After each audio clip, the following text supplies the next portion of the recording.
Welcome to Onward Live, a live stream focused on encouraging you to create a life you love living now.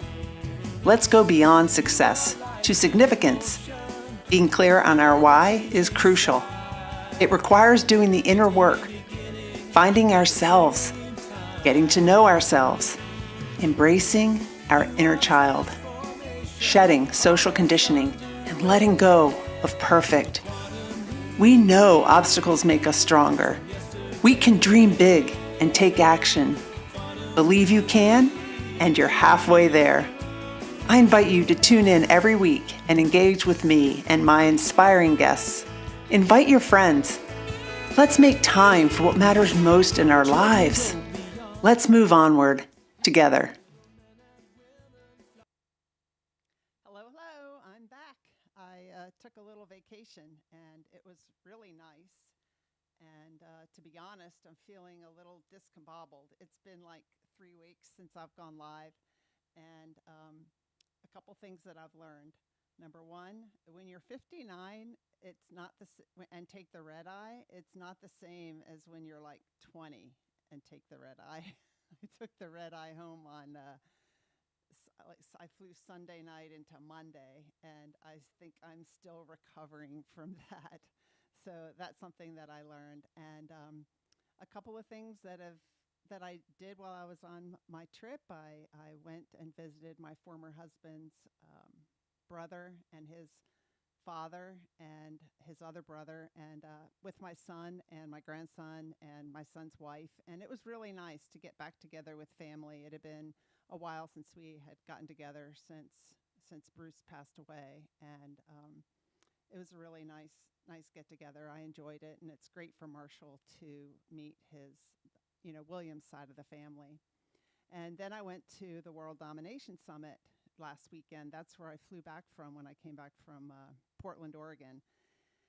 And it was the 10th and final World Domination Summit. And the summit is always all about living a remarkable life in a conventional world, and it's just always motivating. It's the conference that I first attended in 2014 that opened my eyes to a different way of living. I worked for the military my entire life, and I'm like, whoa, this is another way of living with coaches, and it was just so different, and I really enjoyed it. And it's what got me into podcasting, what got me into coaching.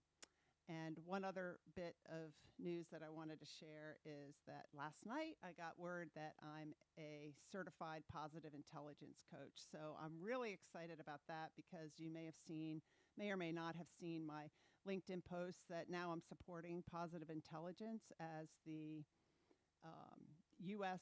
government account director. So basically, I'm responsible for reaching out to federal, local, state government and attracting, clients, trying to help people in the federal space, in the state and local space with resilience, with strengthening their mental fitness. And so I'm really excited about that. So lots going on. Tonight, I'm excited about my guest, Anne Poirier. And Anne has overcome her own eating, food, weight, and body image challenges, and she's drawn upon close to 4 decades of experience. And she wrote her book, Body Joyful, and she wants to share her personal and life-changing journey. Anne is a certified intuitive eating counselor, and she's a body confidence coach, and she's an eating disorder specialist and author. And I'm so excited to bring Anne on the show. Let me see if I remember how to do this. It's been 3 weeks here. There's Anne. Hey, Emily, I'm so happy to be here, and congratulations on your new role. I'm excited for you. That's awesome. Yeah, I am too. It's exciting, and it's also a little challenging because I'm having to like figure out what is it that I can, where do I want to spend my time? How much can I focus on what I was doing before versus how much can I focus on what I'm doing with positive intelligence? So it's all good. And when I'm facing that stress, I also focus on good eating habits. So, hi, Shannon. Thank you. Shannon Epps is joining us today. And she says the mic sounds a little low for me. And I don't know. Let me see if I can fix that, Shannon. I don't know. I'm not technical.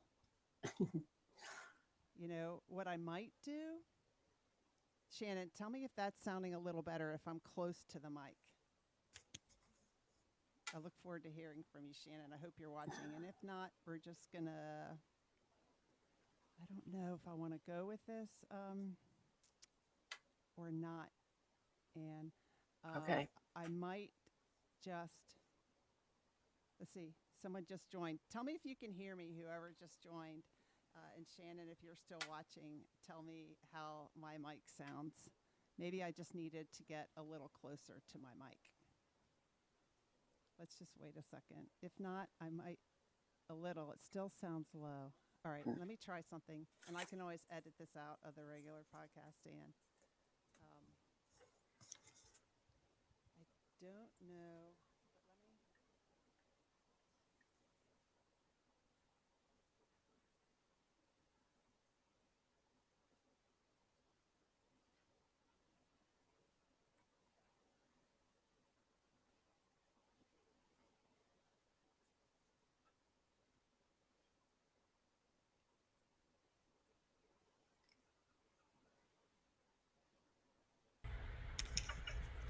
Okay. Now tell me how that sounds. Does it sound a little better? I'm sorry about this, Ann. That's okay. We will get it going. She can't hear anything about the mic. Wait a second.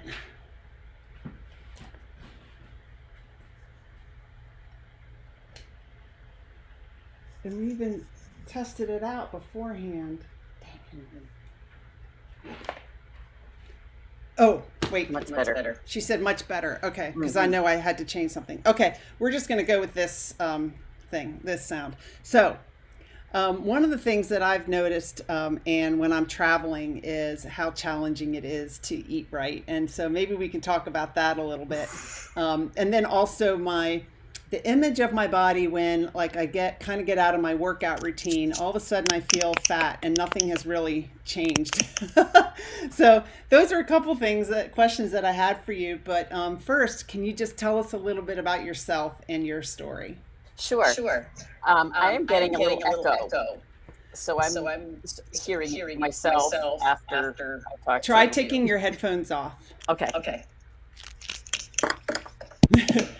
Let's see if that's better. No. Unplug your headphones. Yeah. That sounded. I don't hear an echo now. Let's see. Yeah, still on my end. All right. Well, put your headphones on, and we'll have to deal with just a little bit I'll deal with it. Lag. Take a deep breath. That's what I coach in is mental fitness. When things go wrong like this or kind of are challenging, take a deep breath. It's all okay, right? Yep, absolutely. And I'm sweating. But tell us a little bit about you and why you started, wrote your book and started to become a coach in this area. Well, it's really a long story because it all started when I was a lot younger, right? And it was about my own body image and feeling not good enough in my own body. And with that, really having a hard time. I'm wondering if I can do it this way. Can you hear me still? Yeah. Yeah? Okay. Yeah, because that's better. So just being a larger body. No. Oh, so here we go. Let's try it. Let me try one other thing. I just don't know what happened with my mic. Let me see. The same. Whoever's still watching, Shannon. you guys.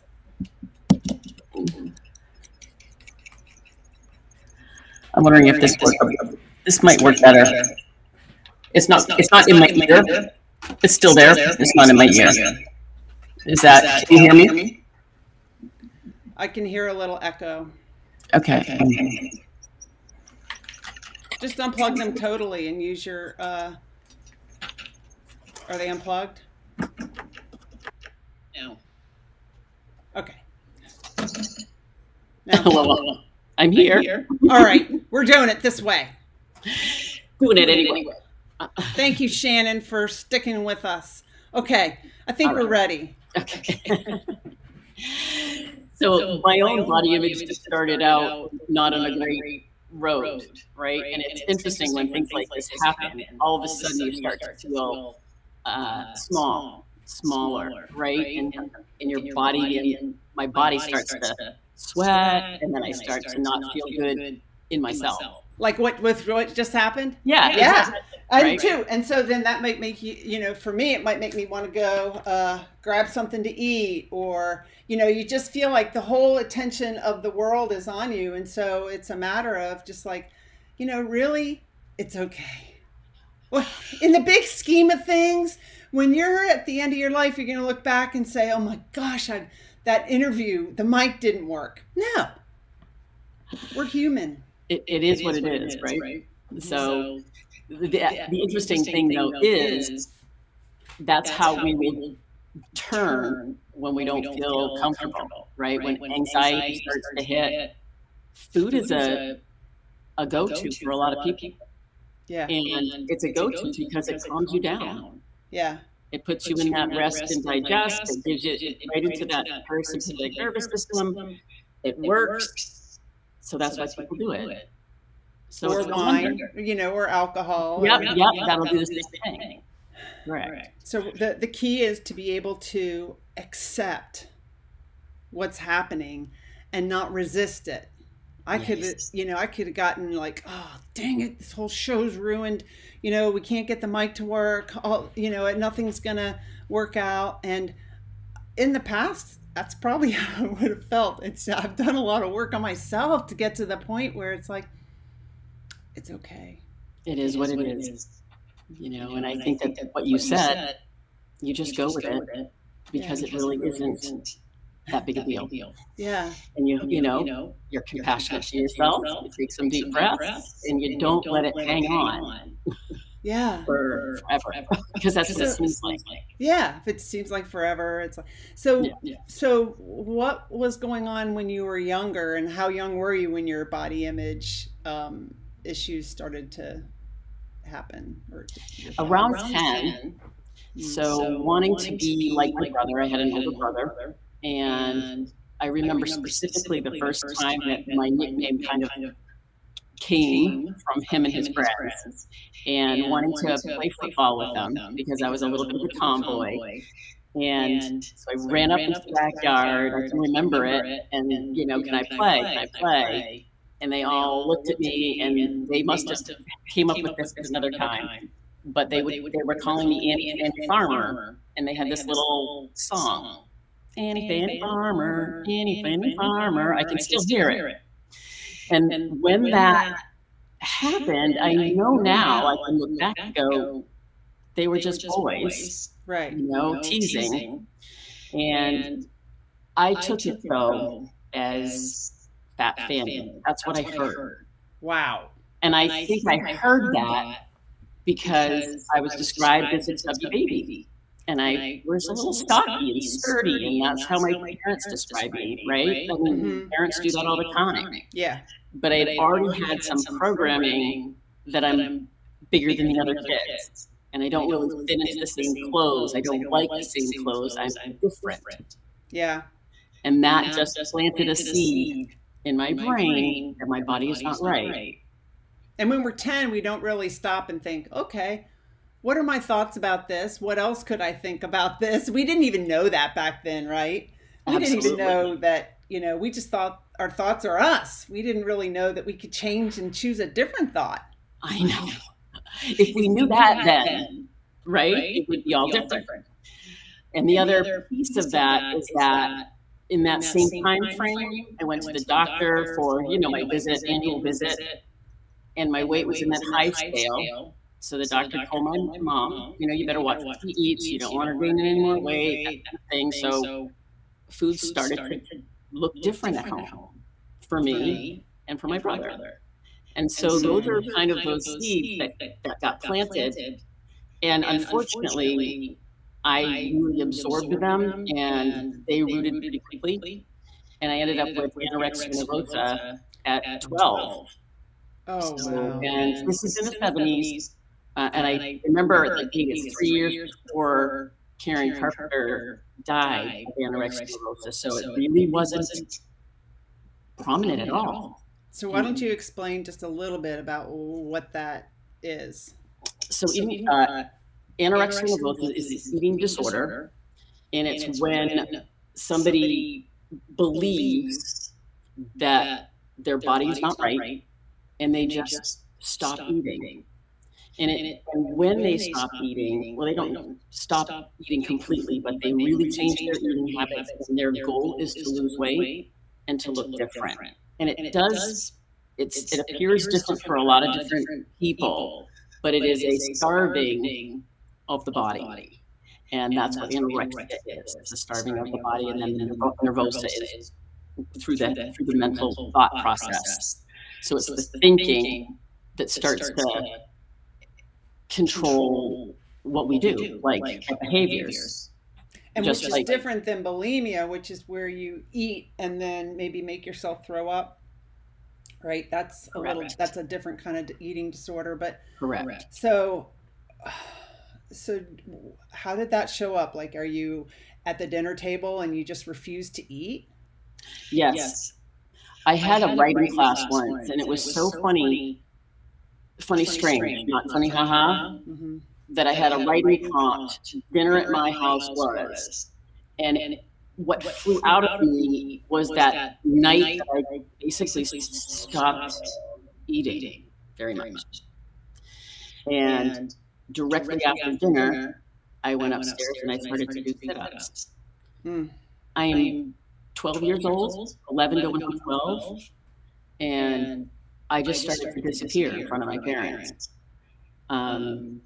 I did the best I could with hiding and trying to not let them notice, Yeah. and playing with my food. And then a lot of kind of upheaval in the home too, because they're trying to figure out what's going on. Yeah. Just eat. And it's not that simple. So Yeah, just eat. yeah. And it seems like it should be that simple. But when it's in the thoughts and it's in your beliefs, it's hardwired, and then you're not getting the nutrition to be thinking clearly. So how did your parents handle that? Well, they got me help Good. with a psychologist who was not eating disorder trained, but he was very gentle. I remember to this day, and I dropped below a weight that we had agreed on, and so I ended up in the hospital, and I was in the hospital for a little while, in a group that was not eating disorder specific, right? Yeah. But I got well enough to get out and to start to live my life. And my obsession with my body and food just kind of flipped to exercise and movement. And that's where I stayed for decades, in this place of, if I'm a fitness professional, then I have to worry about my weight. I have to look the part, right? Quote unquote, the part. And so that's what I went to school for, and that's what I continued to do for a really long time. Did you get like obsessive about working out? Yes. And I'll say that I was, you know how you can have a functioning alcoholic? Yeah. I was very functioning, disordered exercise, disordered eating. So I kind of flipped into binge eating. I flipped into bulimia with purging via exercise. So a lot of my life was taken up in this space. Wow. So, and that's once it comes to a point where things aren't working anymore, right? Yeah. It was really at that point when my body started to break down, and I couldn't get a surgery that I was hoping to try to get. Hmm. That's when I pushed pause, I stepped back, and I said, "This isn't working. I'm not working." I look at back at my daughters and how I was not a good role model for Uh-huh. them growing up, so all of that kind of came bubbling to the surface, and so I got myself in therapy again, and that's when I started to peel back the onion and really start to dive into what was going on up here in my head. Well, if anybody, is having some issues with body image or, eating disorders or whatever, it seems like, you're the perfect person to go to because you've been through it. Right. And so that's what you coach in now, right? I coach in body confidence, right? Feeling comfortable and confident in your body regardless of size, shape, or weight. So I do work with this Hayes principle. So really stepping outside of weight loss and diet. So it's a non-diet approach. Mm-hmm. Really just tuning into your body and turning inward rather than looking outward and searching outward for a way to eat. Well, I'm quote unquote thin, and but I have, but I have noticed that, I guess I stop myself, but I do sometimes just start to eat, and like my food of choice is candy, and that's what I really like to eat. And so one of my ways of dealing with it is to not have it in the house. However, but when it's in the house, like I can just remember my daughter getting a thing of Good and Plenty's, which I love, and she would share them with me, like give me two, and I'm like, I want the whole. I want a handful and just shove them in my mouth. I could eat a whole box, whereas she can let the Good and Plenty's last like 2 to 3 weeks. I could never do that. They'd be gone in a day. Mhm. Right. And that's a lot of that is the restriction piece, right? It may have Growing up, started with when I was growing up, I wasn't allowed to have candy. And when I went we didn't have any junk at all, hardly. And when I went trick or treating, um, I would give my candy to my friends and they would bring it to school and I would eat it. So I think it probably stems from that. absolutely. That's where a lot of these patterns come from, and beliefs that this is a wrong food and this is a right food. So if you if you grow up having something restricted and you Yeah. want it as a kid, you'll find it and you'll get it. Yeah. So it's like going over to a friend's house who has good food, and that's what we would do then. Yes. So, yeah. And it's really starting to make peace with food and make peace with our bodies. And as we make peace, food becomes my goal for people is that food is just food, right? It nourishes us, it fuels us, it allows us to do the things that we want to do. And it's also very pleasurable. It's celebration. I'd like to be able to go out to dinner and celebrate something, Yeah. or go to a family gathering and not be worried about what I was eating, which is what happened for a lot of my years growing up. Yeah. So who's your target audience? Is it men, women? Is it a particular age? It's women, and because I'm a woman, and I guess I relate to that society's thin ideal is what I call it, but the ideal that a woman has and has had, which is changing and is always changing, to look a certain way. Yeah. And because of eating disorders increasing, especially since the pandemic, how can we create role models of our parents and our coaches and our teachers, so over 40 plus, who have grown up thinking that there's good food, there's bad food, there's these ways to eat, this is the way your body should look. If your body doesn't look this way, then you're not as worthy as somebody that's in a thinner body, So I'm trying to change the conversation and really start that find out what works for each individual and to bring a little bit of, I'm not sure what the right word is other than not looking at someone and assuming what people assume due to body size. Yeah, like, well, that person eats a ton, or whatever. Maybe they have an illness, that a thyroid condition or whatever. And even if that is what they do, it's their business, not ours, to be judging somebody else.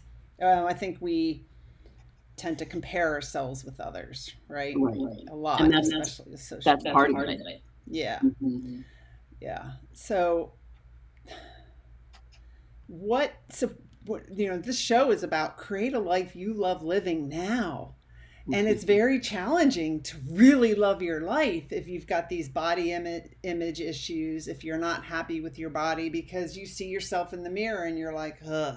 So it just drains on you, probably even more than we realize it does. Right. Right? We're not always aware of our thoughts and our subconscious thoughts and how it impacts everything we do.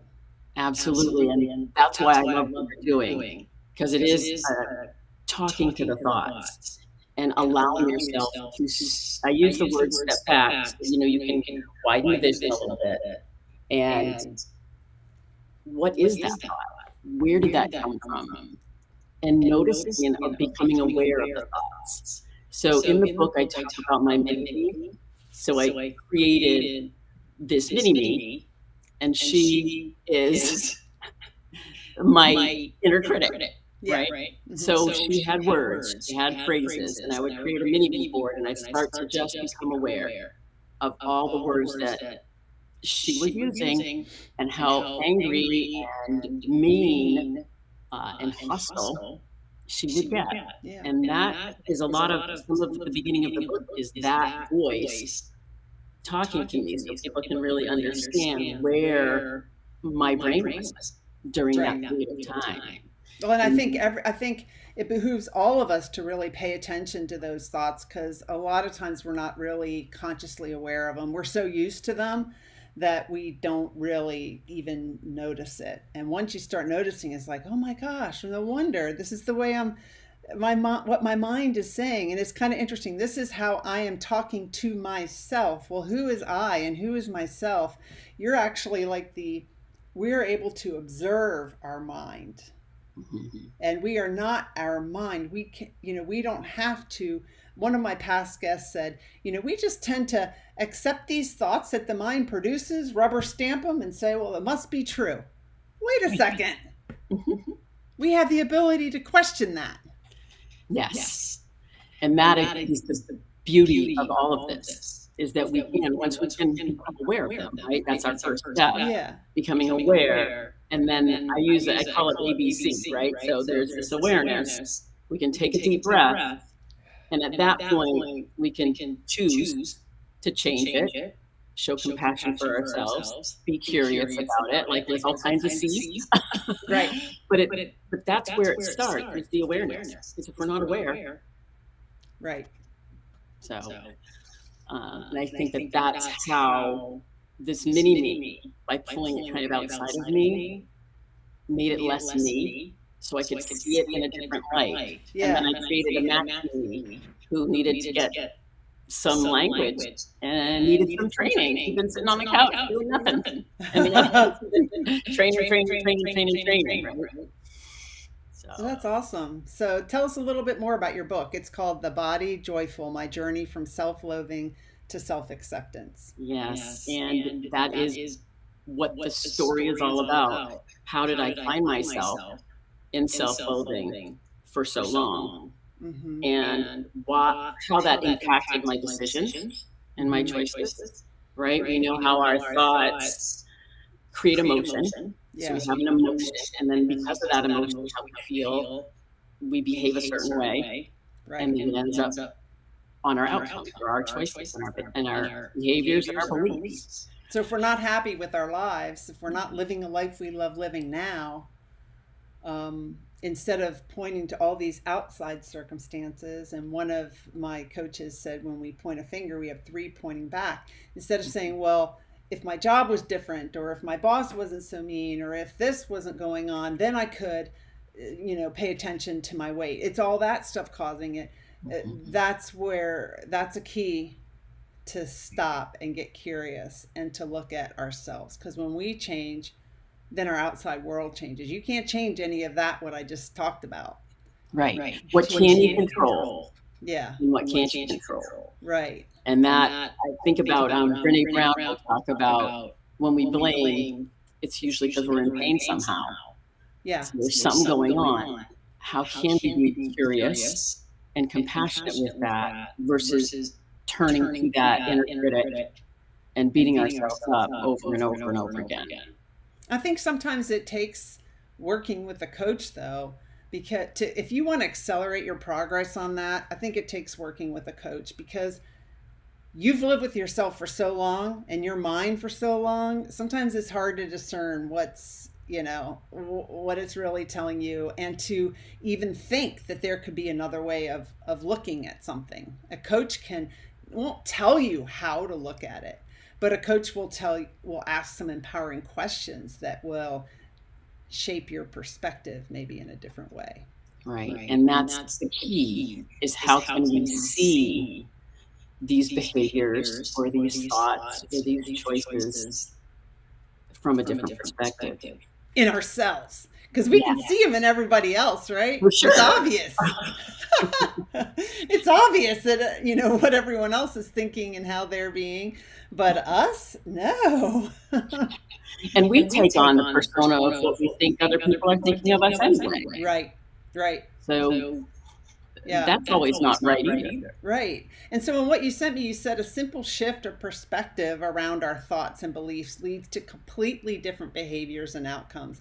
Like, do you have some examples of, like, either with yourself or some of your clients, like a practical example? Because it's one thing to say that, but it's another to share a little story that someone would say, oh, I get it now. Yeah, I think one of my favorite stories is one of my clients said to me at one point in time, and then I'll kind of backtrack to the story, but when she told me, I realized I couldn't hate myself then. That's when we knew it's not about the food, right? Because she had always been tying her hands. I can't do this. I can't do that. I'm never going to get this right. So it's always blaming the food and her stress and her relationship. So there was always something else that would trigger her into eating or shift her behavior. And that's what kind of caused this continuous disordered eating and disordered thinking about our body. Yeah. And calling herself names and making jokes about that. And when you start to peel back and start to do some of them, ask some of those questions about what's actually happening. What is that thought? Whose thought is that? Right. Is that yours? Yeah. Whose voice? So I'll say something like, well, hi, Dad. Yeah. Right? Yeah. And it's that questioning of our own thoughts. And once you look in the mirror and you see something that you like, right? Or you identify something that your body did for you. Yes. You're not beating it up. Yes. You're seeing it differently. And just seeing it differently allows you to treat it a little differently.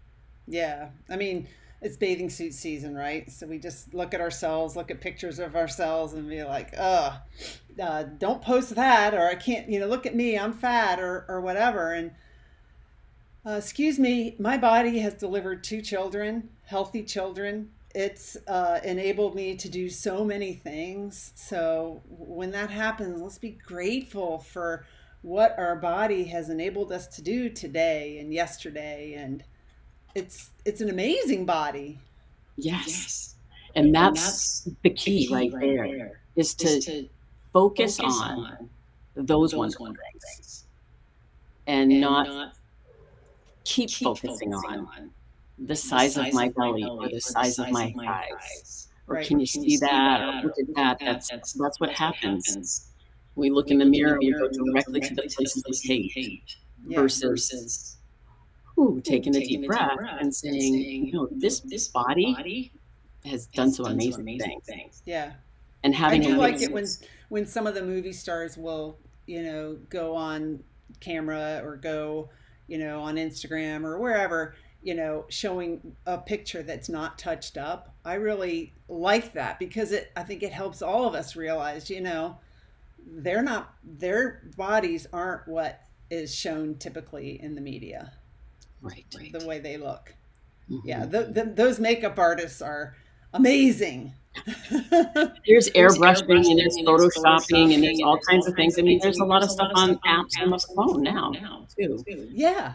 right? So, and that is why eating disorders and disordered eating is such a bigger topic now. The National Eating Disorder Association, and I'll share that hotline with you. So if anybody is struggling, Okay. they have that. But they saw 100% increase in their hotline over the course of the past 2 years of the pandemic, because we're not used to seeing ourselves all day long. No. And on camera, right? All the time. Right. Yeah. So When you're on camera with somebody, I can see myself right now. You can see yourself. We're constantly, seeing ourselves and then seeing other people and thinking, oh, she looks better than me or whatever. Exactly. And that, I think, has damaged, I think, our next generation. So how can we change the behavior and the thoughts in the adults around them? Because that's how our children learn. Yeah, our children learn by observing us, and when we say, "Oh," like a typical thing would be going out clothes shopping with our daughter, and we say, "Oh, look at myself" or whatever. But I want to share too that I think a lot of times people think body image and all these issues are really for people who are quote unquote overweight.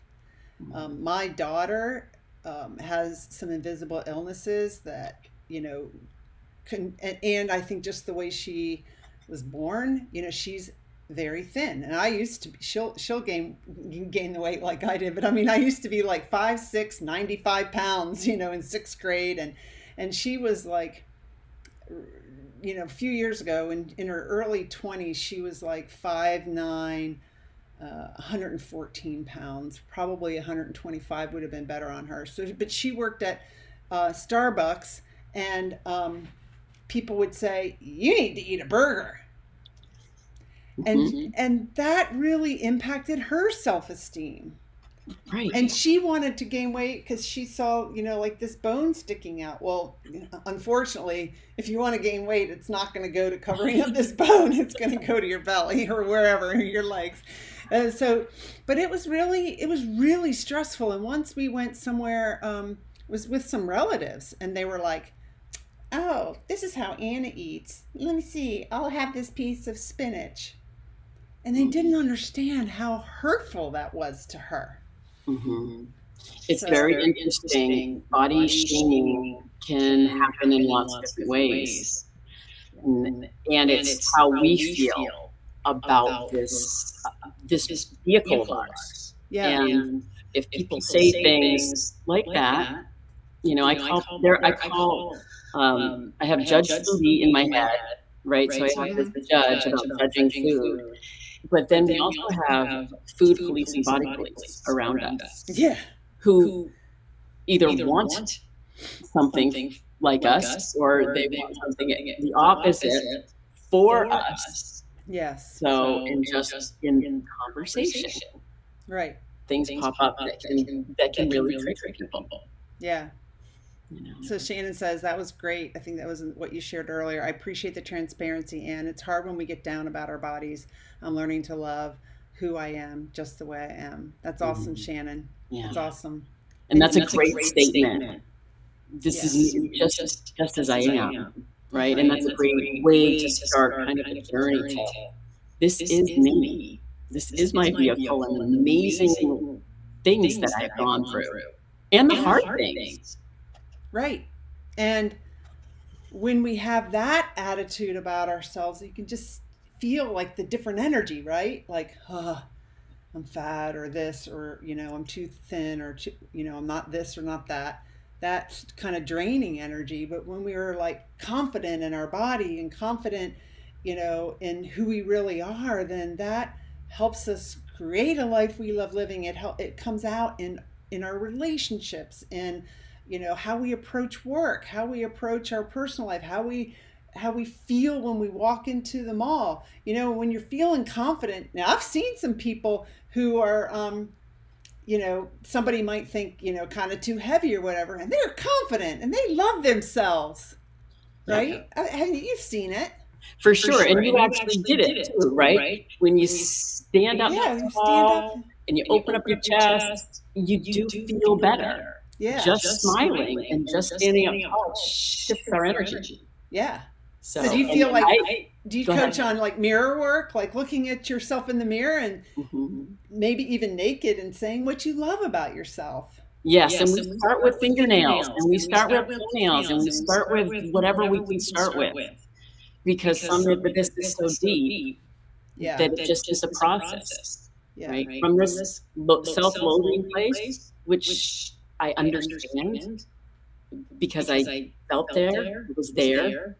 And so we talk about body neutrality, and that's kind of a word that we're hearing a lot of now. And I call it this resting place on this continuum of body image. And a lot of times that's a great place to just rest from the chaos of our brains, of judgment, of self-criticism, and from society's loud voice. Yeah. That you should do this, and you should do that, and you should live like this. So do you, I've noticed as I've gotten older, I mean, I'm 59, my mom is 79, and sometimes you look in the mirror and you're like, who's that? Your brain is really like 19 or 18. So it's so weight is one issue, but another issue is like wrinkles, that kind of stuff as you age. Do you help people with that as well? Absolutely. If you think about our body's journey, our body's always changing. Yeah. And it's going to continue to change. And I have so many clients who live in this space, kind of like what you said a little bit before. If I could just get back to looking like that, then everything would be okay. And when you transport them back to that period of time, things weren't okay with their body. It's like we only remember, the good things or whatever. Yeah, that's a good point. That's a good point. That's that journey. Well, what would you say? Okay, so here's something I'm considering. I know we're on LinkedIn or wherever on live, but I don't really care. I see pictures of myself and my boobs are so big. That's how I see them. And sometimes I tonight I'm wearing one, but usually I don't even wear like a button-up shirt. I wear like a turtleneck, or I wear a shirt that is just a pullover, because I just don't feel comfortable with a big chest. So like, what do you coach people on in that area? Like, would you encourage somebody to get a breast reduction if that's better, or would you encourage them to work on their thoughts about what I just said? That's a great question. But it depends on the person. It depends on history. It depends on quality of life. It depends on a lot of different things. And I think you have to start with the thoughts to at least see why that is. Where is that coming from? Right. Is that something else that's playing out versus using that as that would make everything better? Yeah, that is something external, right? Right. So, yeah. And I think as a coach, you're not going. Someone comes to you with that, you're not going to say, "Oh, you should go get the breast reduction," or "You should not do that." because that's not for you to determine. It's for the client to determine, but you help with asking questions to maybe help the client see, well, what's really underlying that, and are you thinking that by getting a breast reduction or a gastro bypass, or whatever it is, a tummy tuck or a neck lift or a head lift, that you're all of a sudden your job's going to be better, your stress is going to go away? Because if you're thinking that's what's going to happen, it's probably not, right? You're looking for external things to change by you changing your body. Right. And it's really trying to focus on internal. Yeah. What's going on inside? What's the fear Yeah. that's bringing that out? What's the behavior? Let's look at the emotion underneath that, and then what thoughts create that, right? It's like backtracking. Right. From here's the thought. This is what I want to do. How's it make you feel? Where's that come from? What does it lead you to do? All of those kind of questions, so you kind of can. I wonder, I remember once my mom said that I was kind of frumpy. And I wonder if that's contributing to my thoughts about, if I change that, then I won't be frumpy. Like if there's a hunch over, right? Yeah. You do that. There's a lot to be said for that. Yeah. How do we carry ourselves in order to hide something or show something else off and also hide something else? How do we dress that? Yeah. Right. Now, I've always stood up straight and everything, but it's like, I don't know. I still might get a reduction. I don't know. I'll see. I'll let you know what I decide. Insurance won't pay for it because, some women that you just got to have one because your bra straps are digging into your shoulders and causing grooves. That's, not comfortable. Right. And it is doing a little journaling around it too, right? Yeah. What do I expect? Be different when this if this happens. Yeah. How do I see myself walking in at work, and how do I see myself showing up? And is that something that I want to be doing? Right. What thoughts go around that, or will I feel discombobulated a little bit? Yeah. Or if it's like, I know that I'll find the love of my life when I get that breast reduction. That's not probably the change that is gonna happen. Maybe not, but yeah. And those are the questions you'll never know either way. Yeah. Right? That's true. That's true. So you're the leader of the Body Joyful Revolution. Can you talk about that a little bit? I love that. I love Body Joyful term, and then the revolution term. Yeah. Yeah, it's a happy term around our bodies, right? Yeah. And when I heard that, I said, this is where I want to go. Let's see our bodies as the amazing, the amazing vehicles that they are. I think about all the things that they do, and like you said, giving birth, but hugging people. And writing things and communicating with our words and seeing sunrises. There's so many wonderful things that these bodies do. Touch. And touch. Senses. Our senses are amazing. Mm-hmm. And without those, people without them, they get I don't want to talk for them, but they have sensory. The ones that are working get heightened. Right. But that's how they focus on the things that they can do. A lot of people. And that's what we try to do. Especially in that Body Joyful Revolution. Regardless of your size, shape, or weight. We welcome you. And we want to have you live a life now of joy and peace and freedom. Without all the criticism and judgment. So that's awesome. really what we do there, is we just have a different conversation around all of this. And this is on, when you say there, it's on Instagram, or is it also in your coaching programs? Do you have a The Body Joyful Revolution is a community, a private community on Facebook. It's free. And we are welcoming members there because the underlying mission is to reduce body shaming and bullying, weight stigma, and eating disorders. Okay. So So it's a really free trying, group, right? yeah, it's a free group. Yeah. Okay, so can people get to that group? Because I didn't see that in what you submitted, but maybe I missed it. But can people get to that from your website? They can get, yep, right from the website. There's a Join the Revolution up Okay. in the corner. Yes, and you can Thebodyjoyful.com. And I'll Mhm. find it when I publish this as a podcast. I'll find it in the Facebook group. I'll make sure to send it to you too. All right. Yeah. So are you more active there or on Instagram? Probably there than Okay, Instagram, probably on but I Facebook. am migrating my way to Instagram more now.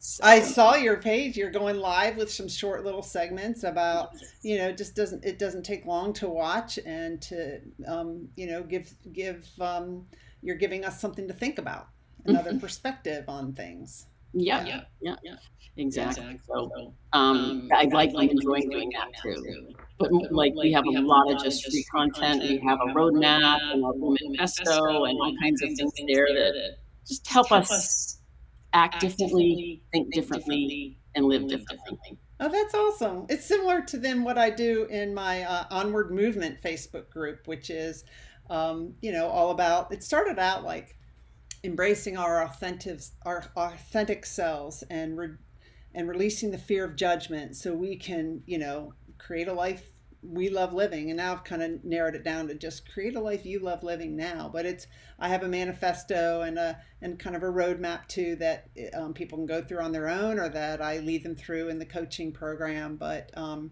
that's awesome. So it's very similar. Yeah. Mm-hmm. Yeah.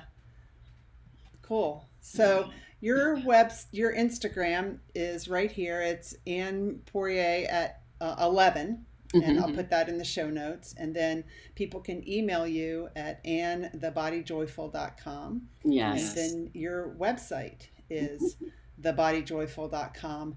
And then your book is a little bit of a different website, right? Or can people also get to it from your website? They can get to it right from the website. Okay. All right. Yes. And if any of your listeners want a free copy, they can email Anne at thebodyjoyful.com, and I'll send them a digital copy of the book. Because okay, that's nice of you. Yeah, well, that's it's there to help people, right? That was my goal, was to say you're not alone, regardless of what size you are. Really, the thoughts can really take over.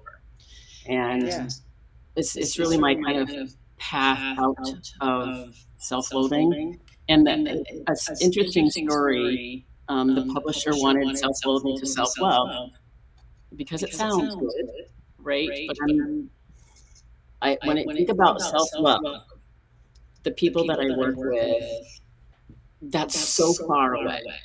And when I was stuck in loathing, I'll never love my body. That was my thought. Never. It's so far that self-acceptance and body acceptance is a closer point, and it's more accessible to, I believe it's more accessible to the masses. Well, that's interesting, because I've heard different stories from people saying, I wanted a different title, but the publisher wanted this. So it sounds like you're like, I know my audience. I've been there. You haven't, maybe. And self-acceptance is going to be more relatable. Yeah. And that's what I believe in. Yeah. So love we can get to self-love for sure. And that's maybe your next book, From Self-Acceptance to Self-Love. There you go. we did talk about that. Yeah. Are you going to write another book? Actually, I have. I'm working on a middle grade book, because if we can get this message to a younger audience, so that's kind of that's in the works right now. So a book in the works, like I've got a book in the works right here in my head that I want to have a book in the works, but it's like, it's very challenging to write a book in the midst of all the other stuff going on. Like, what are some things that you do to create that space to write? It's a habit. Mm-hmm. It becomes a habit. Yeah. And to just sit down and write, whether I am just journaling or anything. Yeah. It's making that time. Yeah. And self, like, um, just stream of consciousness writing sometimes, that's what leads me down a path to something. And I actually will get away. My husband's great. I'll take a couple of days away, not focus on anything, but let me just write and meditate and walk. And that always pulls me to a place where creation just starts to happen. I love that. I think Yeah. we all need to create that space in our lives, even if you're not writing a book, but Yeah. just get away and do that journaling on your body image or whatever other challenges that you're facing that you want to work on. I mean, make time for yourself. Right. And that's something that we don't always do, and that's something I've come a long way in doing that. And now I'm finding myself, since I've started that positive intelligence work, that now it's like I've got to really take a look at this and rebalance a little bit and figure out. And part of it is I'm going to give myself space for that and to not make any rash decisions or whatever, because part of it is, just some of the initial stuff, like getting to know who I'm working with, getting signed into their systems and all that kind of thing. So and plus I just came back on the red eye, right? So all these things going on. So being aware of, some things that might be contributing to my state of mind, and just give myself a little break. Take a break over this 4th of July weekend and breathe, and then make some decisions from my intuitive side, not just my head. Right? Yes. So get in touch with myself again, to really get in touch with my intuition and not just be in my head. Yes. And I believe so highly in just taking some time and space and what's important, and our values change, and to relook at some of those things sometimes. Right. Especially as circumstances change, like they always. Yeah. So it's all good. Yeah. And One then of the also things maybe is to notice how that's contributing to what we're eating, right? Mm-hmm. Yes. Really looking at why we're eating. Are we hungry? Yeah. Are we bored? Oh, yeah. Are we stressed? Yeah. Questions. Well, Curious. I've learned something. I learned is like, okay, you're really hungry right now. You want that piece of candy. Cake, I can pass up. Maybe a cookie, no, but candy. Would you eat broccoli? No. Well, then I'm probably not really hungry. So, I mean, and I can eat candy, but I'm just saying, if I'm overdoing it, that's one way that I kind of realize. And maybe I should drink a bunch of water first too, because we're probably maybe not hungry, but we're really thirsty. Could be thirsty for sure. And changing your environment, just stepping outside, taking a few deep breaths, and checking in with yourself. What do I need? What is my body? Yeah, like today, I mean, I had back-to-back meetings, and then I had a meeting with somebody who was, her automatic system was texting me about the meeting. I knew about the meeting. And for some reason, I went on a walk. I completely forgot about the meeting. And I called her and I apologized and everything. And I just gave myself grace for that. In the past, I would have really beaten myself up. Like, how could you, you are a former military officer. You're on time for everything. And normally I am, but I've also switched to now I have 2 different calendars. So just like my view of my calendars changed. Everything's like all discombobbled. I was on a different time coast, and now I'm on this coast. And so I just gave myself grace, and what I needed was to walk. And I was not living a life I love right at that moment. And I don't have any food to go eat because I haven't been to the grocery store. But if I did, that's maybe what I could have chosen. But just like take a breath. And then when I went on my walk, I felt so much better. And I was really tired. I didn't feel like going for a walk. I was like completely beat. I wanted to take a nap. But I knew I had this interview. I wanted to be up for it. And I felt so much better after that walk. Yeah. And it's asking those questions for yourself. What do I need? And knowing what will make you feel better. Yeah. At this given time. Yeah. Yeah. And a lot of the book, after each chapter, I have these setbacks where I ask a lot of questions so you can think about it for yourself. noticing what happened through the chapter, and then kind of diving into your own story a little bit, if you choose to do it that way. That's awesome. Yeah. Well, Anne, thank you so much for being on the show. Thank you for your patience at the beginning. I could have said we just planned it this way to see, how we would react, but I think we handled it. We both handled it very well. We worked it out, and I'm so grateful that you were on the show today. And thank you so much for talking about becoming body joyful and how by doing that it helps create a life you love living. Yes, agreed. And I thank you for all the work that you're doing, because you're changing lives, and that's a wonderful thing. Thank you.